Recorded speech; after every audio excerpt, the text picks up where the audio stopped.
আসসালামু আলাইকুম রহমতুল্লাহি ওবরকাতুহু। সম্মানিত দর্শক, অন্তর্বর্তীকালীন সরকারের প্রধান উপদেষ্টা ডক্টর মোহাম্মদ ইউনূস তার পদত্যাগ নিয়ে সারা দেশ সয়লাব। কোনো রকম কারণ ছাড়া এবং কোনো রকম উপলক্ষ ছাড়া হঠাৎ করে তিনি ঘোষণা দিলেন যে তিনি পদত্যাগ করবেন, এবং সরাসরি নিজে না বলে তার অনুগত যে ছাত্রনেতা যারা রয়েছেন, যারা এখন একটি রাজনৈতিক দলের নেতৃত্বে আছেন, সেই দলের প্রধান জনাব নাহিদ ইসলাম, তো তিনি মূলত যখন ডক্টর মোহাম্মদ ইউনূস সাহেবের সঙ্গে দেখা করেন, সেই সময়কে কেন্দ্র করে দু তিনটি বিষয় সামনে চলে আসে। প্রথম বিষয় হলো তিনি পদত্যাগের কথা ভাবছেন, আর দ্বিতীয় বিষয় হলো যে তিনি জনাব নাহিদের মাধ্যমে এনসিপির যে সকল নেতা রয়েছেন, কর্মী রয়েছেন, তাদের প্রতি সতর্কবার্তা জারি করেছেন যে যদি তারা সংযত না হয় তাহলে তিনি পদত্যাগ করবেন। মূল ব্যাপারটা হলো যে হঠাৎ করে এই বিষয়গুলো কেন এলো। এর কারণ হলো, যদি আমরা সেই জুলাই আগস্ট বিপ্লবের পর থেকে আজ অবধি তাদের বিভিন্ন কর্ম এবং কাণ্ডকে বিশ্লেষণ করি, তাহলে দেখব যে নিকট অতীতে all on a sudden Awami লীগের নিষিদ্ধের দাবিতে যমুনার ঘেরাও এবং সেটি আদায় করে নেওয়া ছাড়া সাম্প্রতিক সময়ে তাদের বিরুদ্ধে যে সকল অভাব অভিযোগ ছিল সেগুলো ক্রমান্বয়ে কিন্তু কম ছিল। এমনিতে তাদের আকর্ষণ অনেক কমে গেছে। আগে যেভাবে তারা কথায় কথায় বলতেন এই রাজুতে আয়, ঠিক সেভাবে এখন আর লোকজন তাদের কথায় সাড়া দিচ্ছে না। আগে অনায়াসে তারা যেভাবে থানাতে, পুলিশে, অফিস আদালতে গিয়ে সমন্বয়ক পরিচয় দিয়ে তাদের অভীষ্ট যে লক্ষ্য, সে লক্ষ্য অর্জন করতে পারতেন, সেটা ঘুষ হোক, দুর্নীতি হোক, বদলি হোক, নিয়োগ হোক, মব হোক, সেই কাজগুলো অতি সম্প্রতি তারা পারছেন না। এখানে স্থান ভেদে তাদের এই ক্ষমতাগুলো জামাতের হাতে চলে গেছে, শিবিরের হাতে চলে গেছে, ছাত্র দলের হাতে চলে গেছে। আওয়ামী লীগের হাতে কিছু নেই, সবটাই বিএনপি এবং জামাত নিয়ন্ত্রিত।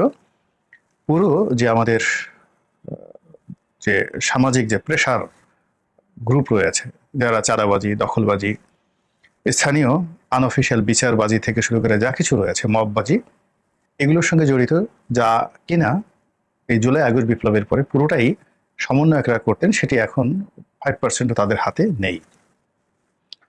এখন হঠাৎ করে আওয়ামী লীগ নিষিদ্ধের যে বিষয়টি কেন এলো, কিভাবে এলো এবং এই কাজটি কেন করা হলো, এটা আমরা স্পষ্ট বুঝতে পারছি না। তবে অবস্থা দৃষ্টি যেটা মনে হলো যে এনসিপি অর্থাৎ জাতীয় নাগরিক পার্টি, তারা যে কোনো একটা জনপ্রিয় বিষয়কে সামনে এনে একটি ঐক্যমত্য করার চেষ্টা করছিল। দ্বিতীয়ত তাদের ক্ষমতা দেখানোরও একটা সুযোগ তাদের দরকার ছিল। আবার আওয়ামী লীগকে নিষিদ্ধ করার মাধ্যমে তারা একটা সুযোগের সন্ধান করছিল। সেটি হলো, এই দলটি যদি নিষিদ্ধ হয়ে যায় তবে এই দলের নেতা কর্মীদেরকে যত সহজে এনসিপিতে আনা যাবে, স্থানীয় সরকারের নির্বাচনে অংশগ্রহণ করার জন্য টোপ দেওয়া যাবে, এমনকি জাতীয় নির্বাচনে আওয়ামী লীগের জনপ্রিয় প্রার্থীদেরকে আকর্ষণ করা যাবে, এটি আওয়ামী লীগ থাকলে সম্ভব হবে না। হয়তো সেই কারণে তারা এটা করতে পারে। কিন্তু এখানে ডক্টর মোহাম্মদ ইউনূসের জন্য যে সমস্যাটি হয়ে গেছে, সেই সমস্যাটি হলো এই যে পরিকল্পনাটি, অর্থাৎ আওয়ামী লীগকে নিষিদ্ধ করার যে পরিকল্পনাটি এনসিপি করেছিল, তার সঙ্গে যমুনার বা ডক্টর মোহাম্মদ ইউনূসের কর্তা ব্যক্তিদের, সাঙ্গপাঙ্গদের কতটা সম্পর্ক ছিল তা বলা যাবে না। তবে অবস্থার দৃষ্টি মনে হলো যে এটা একটা রাজকীয় আয়োজন ছিল। তারা অর্থাৎ ছাত্ররা জনতাদেরকে নিয়ে, পার্টির এনসিপির যারা লোকজন রয়েছেন, নেতাকর্মীদেরকে নিয়ে তারা যমুনা ঘেরাও করে এবং সেখানে যে রাজকীয় সুযোগ সুবিধা তাদেরকে দেওয়া হয়, এটি বাংলাদেশ তো বটেই, ভারত পাকিস্তানের সাম্প্রতিক সময় এরকম অবস্থা দেখা যায়নি যে প্রধানমন্ত্রীর বাসভবন ঘেরাও করা হয়েছে এবং ঘেরাওকারীদেরকে ছায়া দেওয়া হচ্ছে, পানি দেওয়া হচ্ছে, আরও অনেক কিছু, এবং তাদের দাবি দেওয়া পূর্ণ করা হচ্ছে এবং তাদেরকে খুব তোয়াজ এবং তদবির করা হচ্ছে। অনেকে বাতাস করার জন্য আবার লোক আনা হচ্ছে। যা হোক, দাবি তো মানা হয়ে গেল, কিন্তু এরপরে যে ঘটনাটা ঘটলো সেটা হলো বিএনপি নেতা জনাব ইশরাক, তিনি তার দাবি নিয়ে যমুনা ঘেরাও করলেন। যমুনা ঘেরাওয়ের আগে তিনি ইতিপূর্বে যাকে বলা হয় দক্ষিণ সিটি কর্পোরেশনে যে হেডকোয়ার্টার, নগর ভবন, সেটাতে অব্যাহতভাবে ঘেরাও কর্মসূচি চালাচ্ছিলেন। বিষয়টি যখন কোর্ট পর্যন্ত গড়ায়, হাইকোর্ট পর্যন্ত গড়ায়, তখন হাইকোর্টের উপর চাপ সৃষ্টি করার জন্য তিনি একই সঙ্গে যমুনা এবং মৎস্য ভবনের সামনে বিরাট সমাবেশের আয়োজন করেন, যা কিনা পুরো সরকারি কার্যক্রমকে স্তব্ধ করে দেয়, কোর্ট কাছারি কার্যক্রমকে স্তব্ধ করে দেয়, এবং যমুনাতে যারা ছিলেন তারা নির্বাক এবং হতভম্ব হয়ে যায়। পুরো শহর বিএনপির দখলে চলে যায়। এবং এতে করে যমুনায় যারা বসবাসকারী তারা কতটা ভয় পেয়েছেন, কি পেয়েছেন সেটা আমরা বলতে পারবো না। কিন্তু পরবর্তীতে দেখা গেল যে আদালত থেকে যে রায় এসেছে সেই রায়ে তারা বেশ উল্লাস অনুভব করছেন, অর্থাৎ বিএনপির যারা লোকজন আর সরকারের যারা লোকজন আছেন তারা এক পক্ষ একেবারে পাথর হয়ে গেছেন কথাবার্তা বন্ধ করে, আর অপর পক্ষ বলার চেষ্টা করছেন যে এটা তো একটা মব জাস্টিস, জোর করে কোর্টের যে রায় এটা আদায় করা হলো।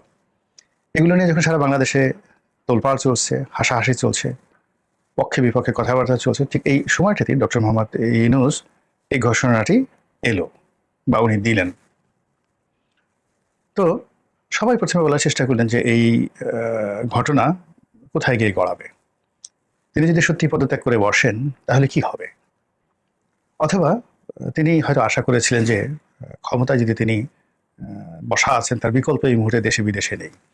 এবং আমাদের দেশের ক্ষমতার একটা রসায়ন হলো যে চেয়ারে যখন কোনো ব্যক্তি বসেন, সেটা ইউনিয়ন পরিষদের মেম্বার হন কিংবা প্রধানমন্ত্রী হন, সবার মধ্যে একটা আত্মবিশ্বাস জন্ম নেয়, প্রবল আত্মবিশ্বাস যে আমাদেরকে ছাড়া এই চেয়ার কার্যকর হবে না, আমার কোনো বিকল্প নেই, এটা একটা প্রাকৃতিক। ফলে যে লঙ্কায় যায় কেন জানি সে রাবণ হয়ে যায়। শেখ হাসিনা যখন ক্ষমতায় ছিলেন বারবার তিনি বলেছেন যে আমার বিকল্পকে দেখান, কে এই দেশ চালাবে।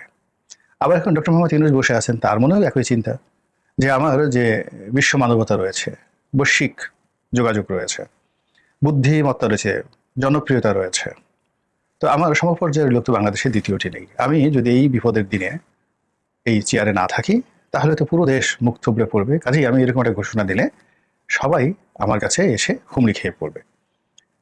তো বাস্তবে আসলে এরকম হুমড়ি খেয়ে কেউ পড়েনি।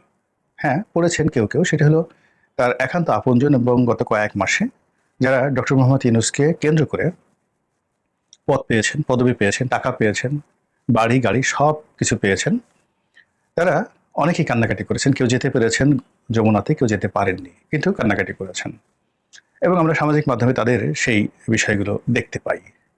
আর অন্যদিকে কিছু লোক আছেন যারা জানেন যে ডক্টর মোহাম্মদ ইউনূস যদি না থাকেন তাহলে তাদের পিঠের চামড়া থাকবে না।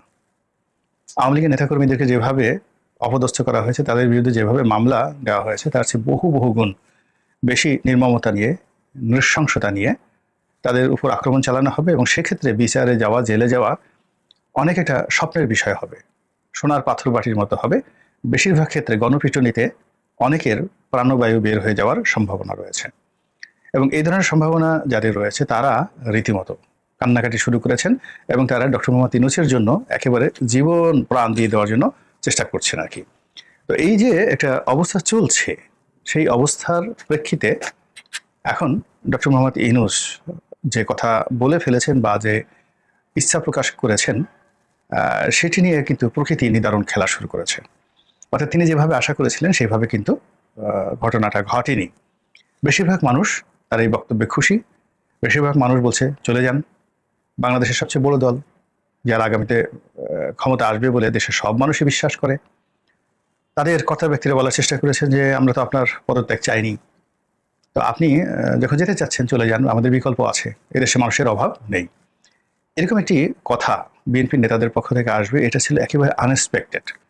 ফলে কি হলো, ডক্টর মোহাম্মদ ইউনূস এবং তাদের যারা লোকজন, তাদের অন্তর ভেঙে চুরমার হয়ে গেছে, হৃদয় গুঁড়ো গুঁড়ো হয়ে গেছে এবং চারিদিকে শুনশান নীরবতা দেখা যাচ্ছে। এবং এই ঘটনাগুলো যখন আমি বললাম যে পলিটিক্যাল, এই যে একটা ঘটনা টারমাইল ইশরাকে কেন্দ্র করে, এটার সাথে যুগপৎ সামন্তরালে আরেকটি ঘটনা ঘটেছে ক্যান্টনমেন্টে।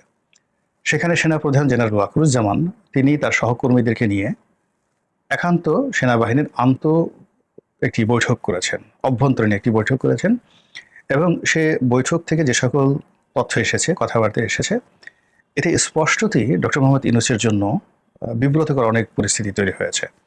তিনি ঠিক সপ্তাহখানেক আগে যতটা দৃঢ়তার সঙ্গে চট্টগ্রাম বন্দরকে বিদেশিদের হাতে তুলে দেওয়ার ব্যাপারে দৃঢ়তা দেখিয়েছেন, সাহস দেখিয়েছেন, আত্মবিশ্বাস দেখিয়েছেন এবং একইভাবে তিনি এবং তার যে নিরাপত্তা উপদেষ্টা, জাতীয় নিরাপত্তা উপদেষ্টা জনাব খলিলুর রহমান বাংলাদেশে একটি করিডোর দেওয়ার ব্যাপারে যতটা আত্মবিশ্বাস তারা প্রদর্শন করেছেন এবং যেভাবে একরোখা একটি সিদ্ধান্ত নিয়েছেন, এটি সেনাপ্রধানের বক্তব্যের পর একেবারে দুমড়ে মুচড়ে রীতিমতো গলে গেছে।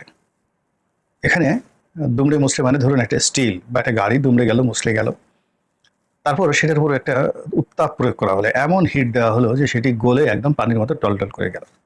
তো এমনি রাজপথের এই অবস্থা, বিএনপির এই অবস্থা, তার সঙ্গে সঙ্গে আবার ক্যান্টনমেন্ট থেকে স্বয়ং সেনাপ্রধান এবং ঊর্ধ্বতন যে কর্মকর্তা কর্মচারী রয়েছেন এবং যারা সেনা অফিসে রয়েছেন তাদের যে একটা যুগপথ সমর্থন সেনাপ্রধানের প্রতি, এই দৃশ্য এসে যখন যমুনাতে আছাড় খেলো বা ধাক্কা দিল বা এই ঢেউ যখন এসে লাগলো, তখন যমুনার যে জল, সে জল ভয়ঙ্কর রূপ লাভ করলো।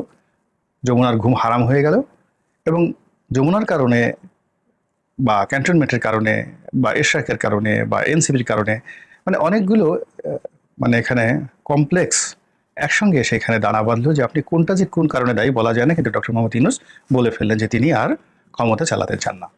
তো সেনাবাহিনী নিয়ে আর অনেক কিছু বলার আছে, হয়তো আলাদা ভিডিওতে বলবো, এখানে আমি ডিটেলস বলবো না। এখানে শুধু আমি যে কথাটি বলতে চাই যে সারা বাংলাদেশ আজ থেকে 9 মাস আগে যাকে মাথায় করে নেচেছে, যার মুখের দিকে তাকালে আমাদের আনন্দ হতো, পুলক হতো, যার কথা শোনার জন্য আমরা উদ্গ্রীব থাকতাম, তিনি ইংরেজিতে বলেন বা বাংলায় বলেন, আমরা সবাই সেই কথাগুলো মন্ত্রমুগ্ধের মতো শুনতাম, বিশ্বাস করতাম এবং তার কাছে আমাদের তেমন কিছু চাওয়ার ছিল না।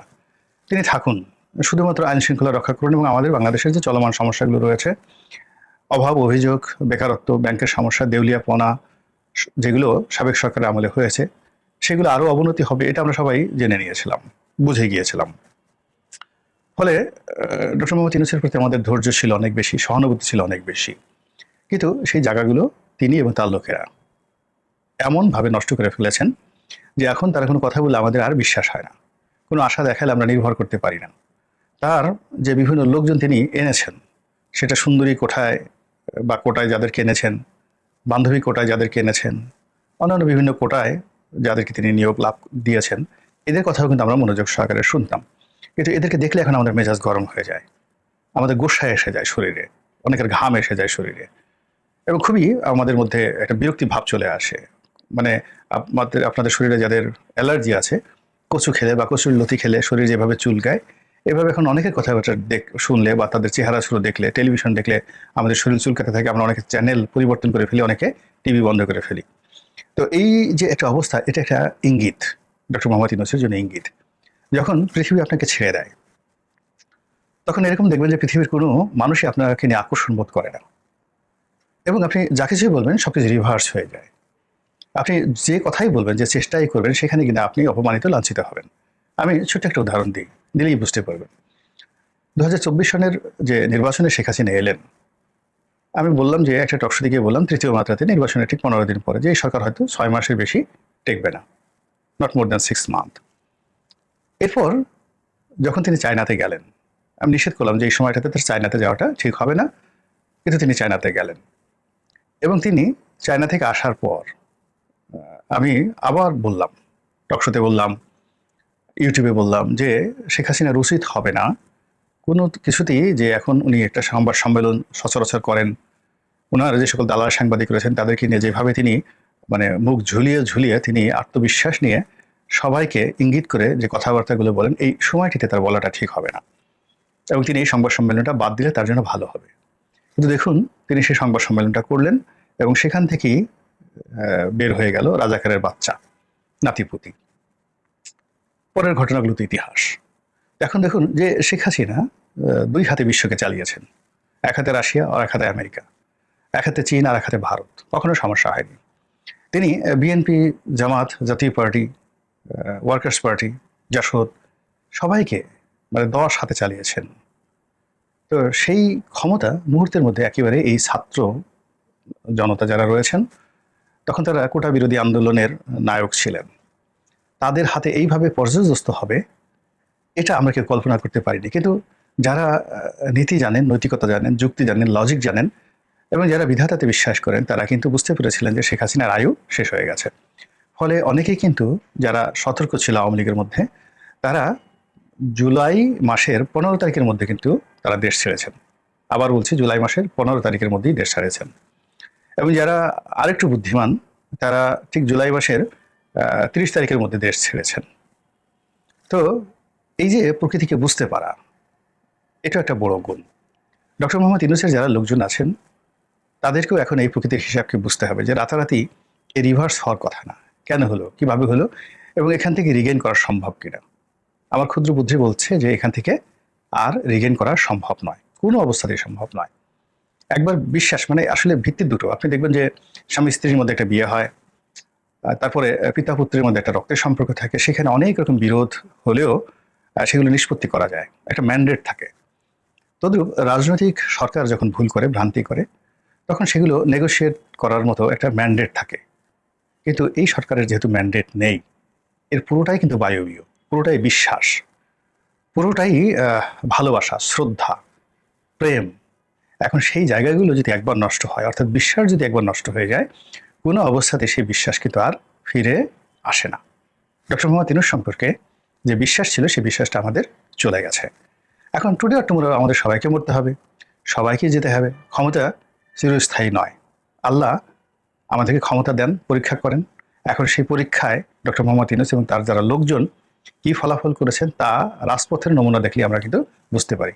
ফলে আমার কাছে মনে হচ্ছে যে তারা যদি নিজেদের সম্মান সম্পর্কে সচেতন হন এবং দ্রুত সিদ্ধান্ত নিতে পারেন, ততই তাদের জন্য কল্যাণকর হবে বলে আমি মনে করছি। তাদের সকলের জন্য আমার শুভকামনা। আসসালামু আলাইকুম রহমতুল্লাহি ওয়া বারাকাতুহু।